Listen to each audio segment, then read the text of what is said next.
मुझे लगता है कि तुम नतीजा देखकर हैरान रह जाओ। कुछ वेरीफाई हो चुका है, वो वाकई उसकी बेटी है। लॉटरी निकल आई। एहसान है तुम्हारा। गर्ल्स अगर लिफ्ट चाहिए तो बताएं कहाँ जाना है। तुम बहुत ही प्यारी और बहुत ही शर्मीली लड़की हो। मार्क, क्या तुम्हें इसकी याद आएगी? सारी जिंदगी खुशी खुशी गुजारना चाहता हूँ। क्या मुझसे शादी करोगी? लगता है मुझे मोहब्बत हो गई है। क्या मतलब तुम्हारा?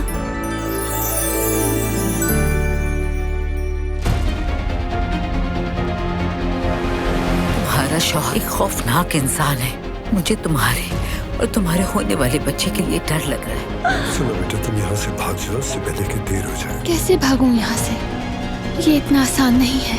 शायद तुम समझ नहीं सकते, तुम्हारी कोई हैसियत नहीं है। तुम मुझसे तलाक लेना चाहती हो, वो तुम्हें नहीं मिलेगी। अगर यहाँ से भागना चाहती हो तो वो भी नहीं हो पाएगा।